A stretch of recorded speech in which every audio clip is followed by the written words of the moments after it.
Salut à tous, alors je suis aujourd'hui avec Johan Gigor, l'un des meilleurs crossfitters français. Et donc nous allons apprendre à connaître Johan. Salut Johan. Bonjour. Alors on va commencer par te présenter. Quel âge as-tu Johan? J'ai 25 ans. Combien mesures-tu? 1m75. Pour Autour de 85 kg. Un peu plus, un peu moins selon les périodes de vie. Ok, donc qu'est-ce que tu fais dans la vie? Quel est ton travail? Je suis coach d'une salle de crossfit en Culture Fit CrossFit Toulouse. Ok. Et donc tu entraînes à temps plein? ouais. J'ai cru comprendre qu'avant tu avais un master, donc tu as fait des études. Ouais, je suis passé par la filière STAPS. Ok, donc master Donc class. licence entraînement sportif et puis un master. On étudie préparation à la performance et prévention, tout ça. Spécialisé dans le sens d'entraînement. Ok, donc et après tu es directement parti en tant qu'entraîneur de... En parallèle, ouais, j'ai passé un diplôme altéro, initiateur, fédéraux. Le level 1 à la fin, il me semble, de mon master. Le rugby à 13 aussi, le 2. J'étais joueur de rugby à 13 aussi, hein, avant pendant mes études et en même temps que le crossfit. Ok, mais le rugby à 13 c'est assez peu courant. D'habitude on a l'habitude du rugby à 15, donc rugby à 13, comment tu y es venu? Comment ça... Au début par hasard. T'as commencé à quel âge? 7-8 ans. Ok, donc par hasard avec l'école, on avait une initiation de faire du rugby, le 15, le 13, je ne connaissais pas la différence. Mon voisin en fait faisait du 13, j'ai commencé le 13 un peu par hasard et après par contre j'ai vraiment accroché plus qu'au 15. Quelles sont les différences pour ceux qui ne connaissent pas entre les deux? C'est plus physique en termes de temps de jeu, il y a moins d'arrêt de jeu, on joue plus de ballons, on plaque plus. Le terrain fait la même distance? C'est point commun, c'est passe en arrière, le terrain, etc. La différence c'est qu'en fait on conserve la balle quand on est plaqué, on ne la lâche pas, on la remet en jeu par un tenue un peu comme une remise en jeu au foot américain, sauf qu'il n'y a pas d'arrêt de jeu en fait, ça se met rapidement et on court plus, la défense de recul à 10 mètres, donc ça ressemble un peu au crossfit en termes d'effort physique. On est pas mal d'anciens trésors justement à faire du crossfit. Il y a Fred Zitter qui coach ici, il y a quelques autres. Donc tu as fait du rugby à 13 jusqu'à... donc j'ai arrêté le rugby en 2011 quand j'ai fini mes études. Ok, donc tu en as fait 2011. Une quinzaine d'années. Ouais, de 7 à voilà, une quinzaine d'années. Jusqu'à un gros niveau? J'ai été international cadet, junior et universitaire. En senior, j'ai joué en élite en France. Et avec le Toulouse Rugby 13, mon club, on a joué en deuxième division anglaise en Championship One. Donc c'est le deuxième niveau français parce que les Dragons sont en Super League, un championnat professionnel européen, anglo-européen. Donc le niveau en dessous. Donc c'était un niveau semi-professionnel. Donc tu faisais ça en parallèle de tes études? Ok, donc c'était semi-pro et un salaire comme... Ouais, ça dépend des joueurs, donc équivalent de mi-temps, un truc comme ça. Quel était ton poste? Talonneur. Donc c'est différent par rapport au rugby à 15. Talonneur, c'est un peu comme 2000 à 15. Okay. C'est un distributeur de jeu, 2000 en fait à 15. Et par contre, en défense, on est plus sur le milieu de terrain, on tape pas mal, etc. Ok, et donc j'imagine qu'en parallèle, tu as fait de la musculation pour renforcer la préparation physique. Préparation physique. Après, ça dépend des préparateurs physiques, des coachs, etc. Plus accès musculation, bodybuilding, plus accès altéro. Après, moi, comme je faisais l'étude de préparation physique aussi, en fait, je me servais de cobaye, je testais des trucs, etc. Je faisais des trucs aussi à moi. Donc, tu as commencé quand la pratique de la musculation, entre guillemets, avec le rugby? Ouais, vers. Ça dépend des trucs un peu de poids de corps tout seul chez moi, du gainage, des pompes, des trucs comme ça, vers la méthode de la fée, j'étais un fan. Je sais pas, à partir de 16 ans, pas la méthode de la fée, mais c'est avec la méthode que j'avais chez moi. Après la muscu en salle, plutôt à partir de 17 ans, à partir des juniors, comme ça, en centre de formation. Okay. 16-17 ans. Et donc dérive progressive, donc fin des études, arrêt du rugby, ouais. Et directement... Non, en fait j'ai fait du crossfit et du rugby un peu en parallèle. Ok.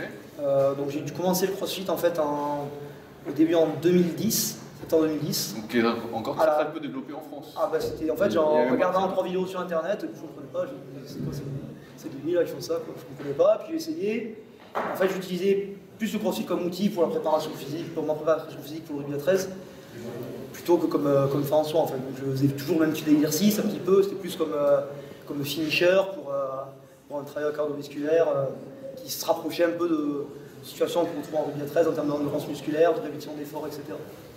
Okay. Donc cette année-là, je me suis inscrit aux Open, par hasard comme ça, je trouvais ça le concept marrant, c'était la première année qu'il y avait les Open justement. Et je crois que j'ai pas pu faire tous les WOD, j'ai regardé des vidéos, je faisais des no-refs, c'était folklorique pour faire un WOD, et il fallait pour une barre de traction, j'ai déplacé un cadre surélevé, fabriquer un ballon avec un 26 volts, l'ouvrir, le remplir et voilà. tout. Et c'est comme ça que j'ai rencontré mon patron Albéric qui a ouvert une box à Toulouse J'ai vu, on était 10 Français en fait inscrits aux Open, et qu'il y en avait un juste à côté, donc j'ai contacté, j'ai voulu faire les modes ensemble, etc. Donc on a commencé à les faire ensemble, on s'est connus à partir de là. Ok, donc là 2010, et donc là tu t'es mis à partir de là vraiment dans le crossfit. Donc ouais, après j'ai vu que malgré ça, mais on était un peu en faisant ça un peu au crossfit, sur certaines watts, j'avais des résultats corrects. Donc je m'étais dit, je vais essayer de m'y mettre plus clairement, parce que ça me branchait bien, ça m'a bien monté. Puis à mesure, les Open, ça allait prendre goût, à découvrir vraiment ce que c'était, à se former en regardant sur internet, en lisant des trucs, en testant, surtout en pratiquant.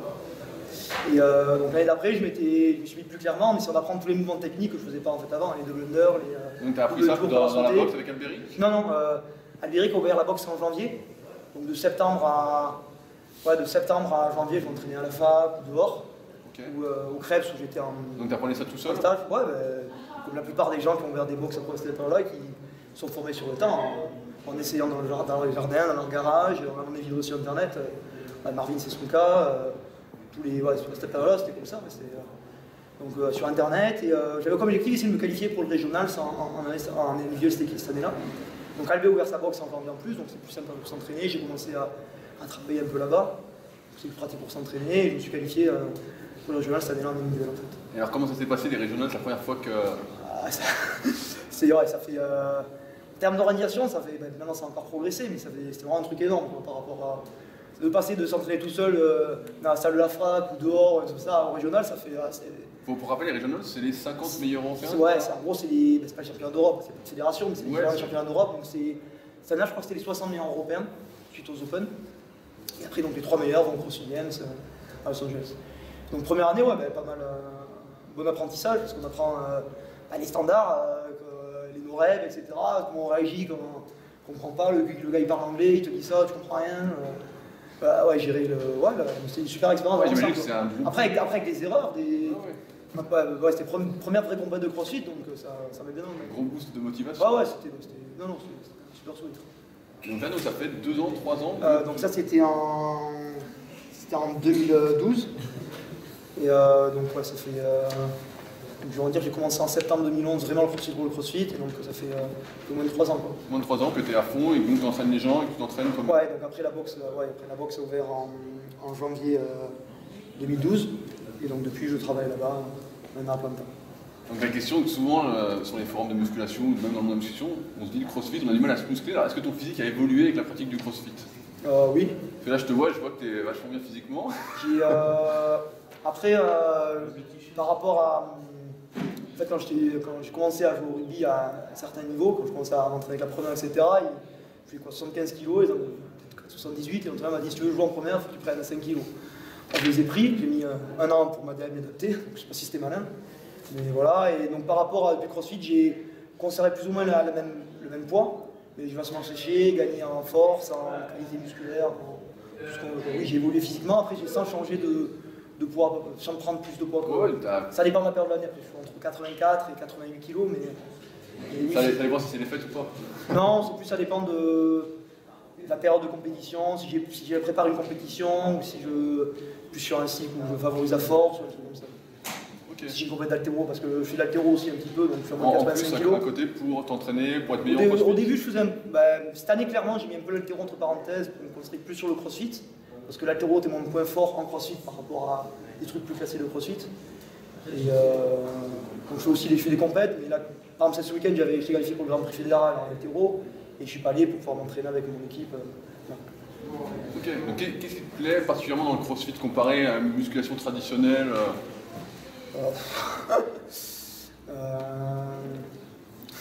Dur comme question. Tellement de choses, c'est difficile à isoler, mais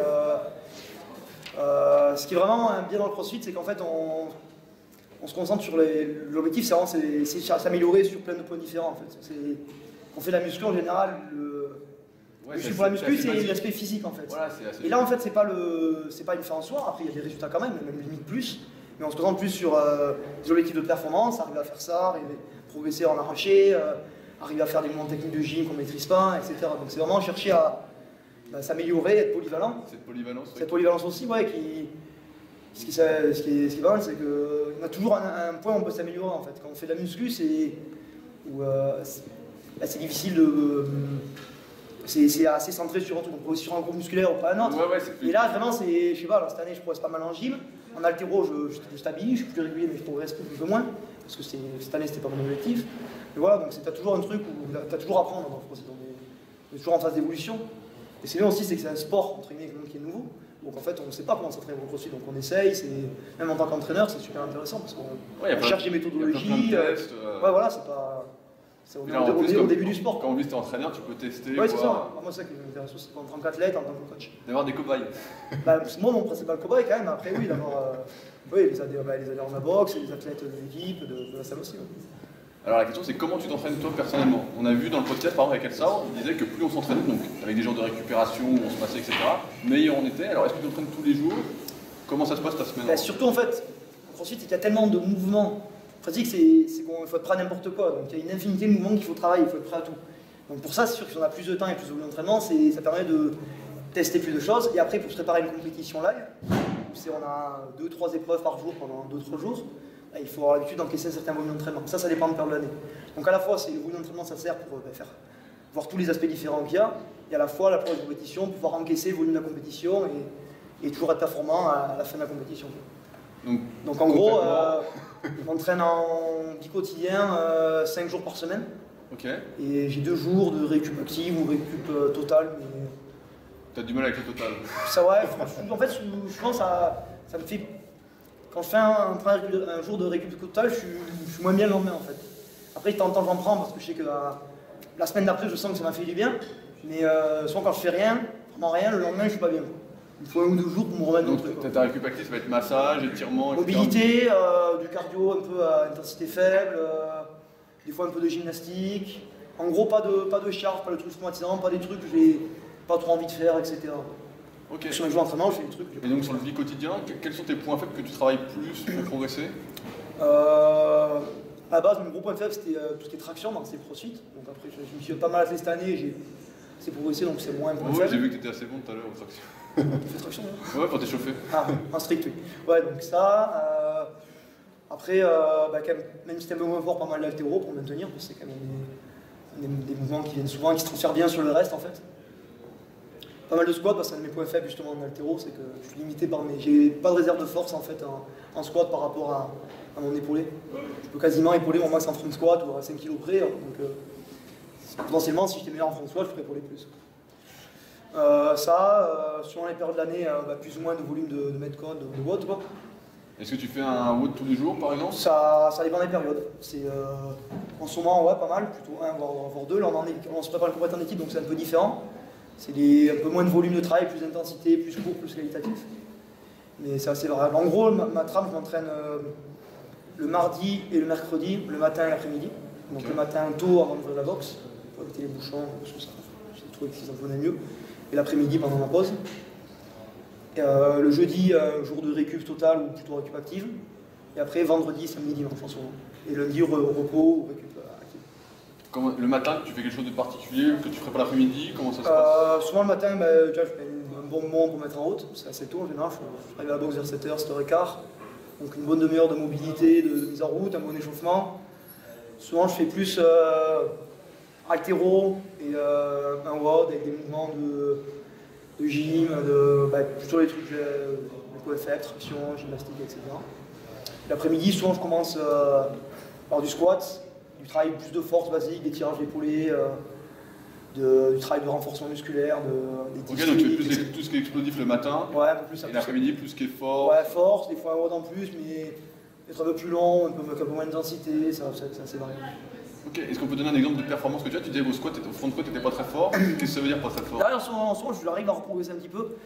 Une dernière séance, je crois que j'ai fait 6 simples à 150, qui est mon max. Non, je fais 152 à max et sinon j'ai fait 6 simples, ouais, 6 x 1 à 150, je crois que je fais 1 30. Ouais, c'est quand même déjà pas mal. Oui, non, mais j'ai retrouvé en fait avoir épaule 150 traqué sur les épaules en bas d'un épaulé et pas pouvoir remonter. Quoi.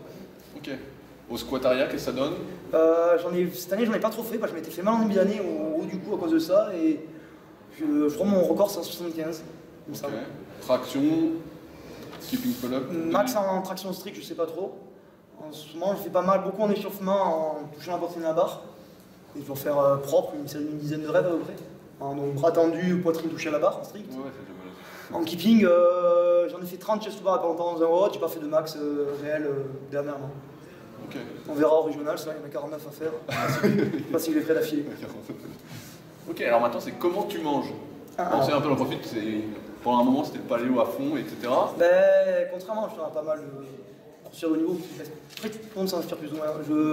Je suis en partie le modèle paléo, je pense qu'il y a. Ben, je mange pas paléo, mais il y a des préceptes qui sont dans le modèle paléo qui sont intéressants, qui sont repris par pas mal de trucs, par ce que pour Julien Leçon aussi, etc. Ça fait limiter le gluten, le lactose, etc. Ouais, j'ai été initié par ça par Keegan Smith, qui était préparateur physique au Dragon catalan quand je jouais au Liga 13. J'ai rencontré, etc., qui m'a parlé de ça. Et ça est complètement à l'encontre de ce qu'on apprenait en fait en formation en STAPS, en termes de nutrition, de manger des sucres lents, des pâtes, etc. Alors, souvent quand c'était un peu contradictoire par rapport à ce qu'on disait en cours, ça m'intéressait. Donc j'ai essayé, pendant un mois, j'ai essayé de me mettre une valeur plus ou moins stricte à l'alimentation paléo. Et j'ai trouvé avoir des résultats en termes d'énergie, de moins de douleurs musculaires, articulaires, etc. Donc après, je l'adapte un peu à ma sauce. Je ne suis pas strictement à l'alimentation paléo, mais j'essaye de limiter tout ce qui est gluten. Produits laitiers, je ne suis pas spécialement intolérant, mais j'en mange pas plus que ça, c'est variable. Voilà, essayer de manger pas trop d'aliments transformés. Est-ce qu'on peut donner un exemple d'une journée sur ce que tu manges? Ouais, ben, après j'ai trouvé maintenant ma routine qui me convient, avec, en force de tâtonner, un truc qui faut toujours la même chose, qui me convient. Donc souvent le matin maintenant, comme je m'entraîne assez tôt et que je me lève et que je m'entraîne de suite, en fait je mange pas vraiment, je prends un shaker, un fruit. Ok, donc de la whey directement? Ouais, la whey et un fruit ou deux et je vais m'entraîner. Après l'entraînement, je prends mon petit déj en fait, donc je prépare avant, c'est mon truc, c'est 6 œufs, 2 tranches de jambon grillé, un avocat et un poivron. Ok, donc presque pas de glucides alors? Ça m'arrive de manger de quelques bananes en plus. Excuse-moi Yoann, ton bain pour la récup il est prêt? Oh, ils ont bien glacé par contre. Le chauffe. Ouais, c'est ça.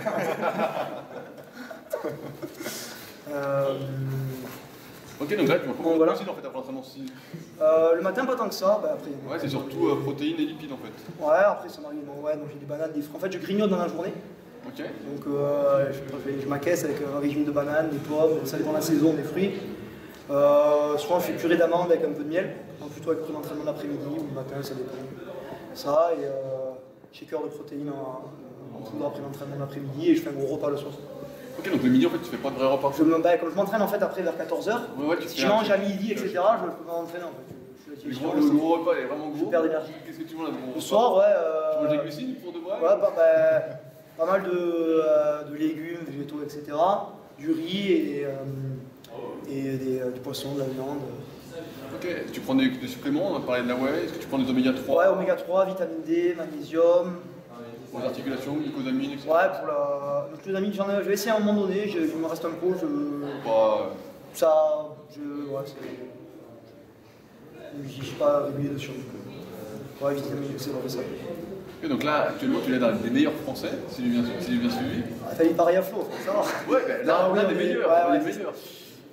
Sur l'année dernière, en termes de régularité, ouais, cette année, sur la commission de référence qui est les Open, parce qu'elle était pour le régional, j'étais un peu en dedans. Je foirais sur les 3 premiers votes. Qu'est-ce qui s'est passé? Premier vote, j'ai pas été bon sur le WOD 1 et sur le WOD 3. Donc, le premier, c'était un truc assez. Par rapport à des séries très longues en haltéro légère que je pratique pas beaucoup. Et sur le WOD 3, surtout, il y avait des soulevés terre lourds que j'ai pas du tout anticipé, qui sont mes points faibles, mais qui n'est pas du tout anticipé qu'il y aura aux Open en fait.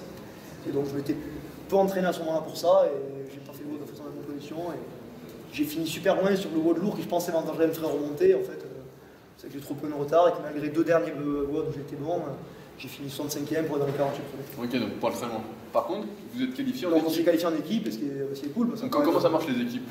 Donc sur les Open, sur chaque WOD, chaque épreuve, ils prennent les 3 meilleurs scores hommes et 3 meilleurs scores femmes de la boxe. Okay. Donc ça peut être des gens complètement différents. Donc il y en a qui sont dans les meilleurs scores. Après, il y a une fille qui a fait un bon score sur une épreuve, un mec sur un autre. Ça permet d'avoir tous les adhérents de la salle qui étaient inscrits aux Open peuvent participer au score de l'équipe. À partir de ça, ils retenaient les 30 meilleures équipes pour la compétition, les régionales en équipe. Il y a des épreuves en fait en équipe avec. Donc pareil, les 48 meilleures équipes. 30 meilleures équipes. Les 30 meilleures équipes. Ok. Donc là, vous êtes qualifiés. Donc là, prochainement. Dans 15 jours. Donc c'est vers le 15, 16, 17 mai à Copenhague, au Danemark. Donc là, les épreuves sont déjà sorties. On vient d'apprendre les épreuves, ouais, il y a 3 jours. Donc on s'entraîne spécifiquement dessus. Donc pareil, ça va être 2 épreuves par jour pendant 3 jours. C'est ça, 2 épreuves par jour pendant 3 jours. Et cette année en équipe, c'est particulier, c'est que chaque athlète fait tous les WOD. Les WOD sont super intéressants, avec tous les formats possibles en équipe, et tout le monde participe à tout. Ce qui n'était pas le cas avant, et donc c'est plutôt pas mal. Alors est-ce que vous avez des chances?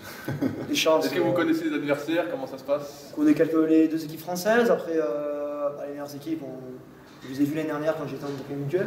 Après, ils ont pu évoluer, donc c'est difficile de se situer par rapport aux Open, mais les chances. L'idée, c'est de faire déjà mieux que notre place de qualification, c'est qualifier 22e à faire mieux. Après, ça sera vraiment à voir.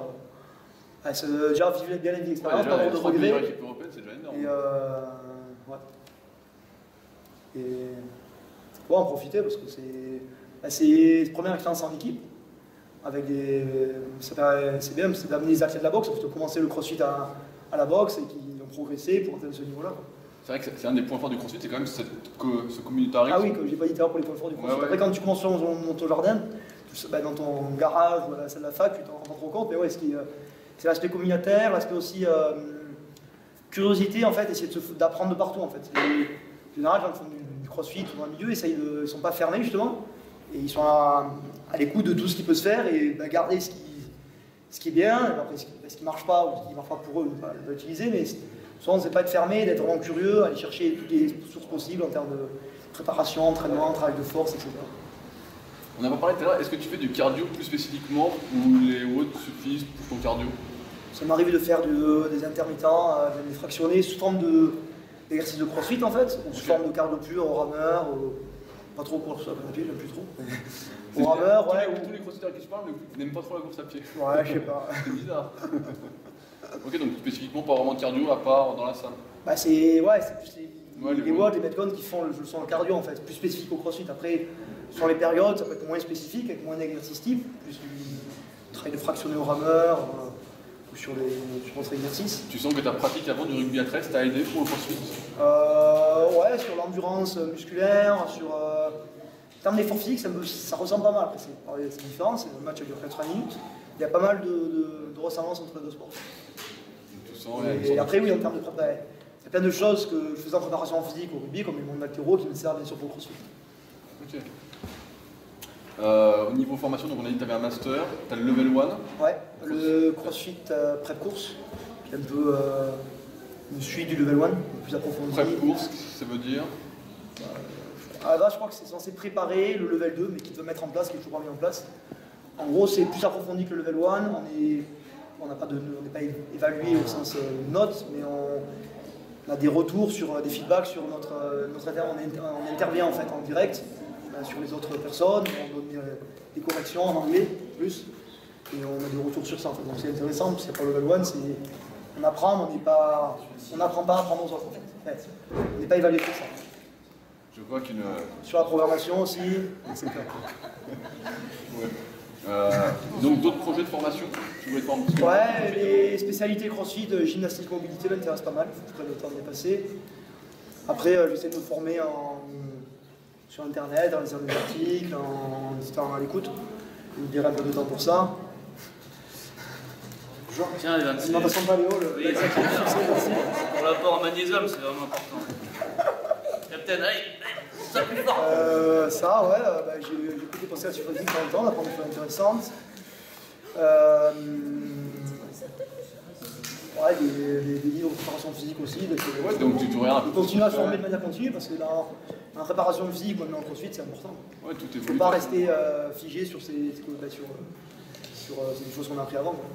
Ok, donc là on arrive à la fin. Est-ce que tu voudrais faire des remerciements à des personnes particulières qui t'ont aidé? À mes partenaires de l'équipe Culture Fit Toulouse, à la salle où je travaille, où je m'entraîne, d'Albéric Françon, à ma famille qui me soutient, à ma compagne Élise qui est aussi dans l'équipe. À toi d'être venu à Montpellier. Ouais, pas de soucis. Ça partage un peu ça. Bon, merci Yoann pour cette interview, en espérant que cela vous ait plu.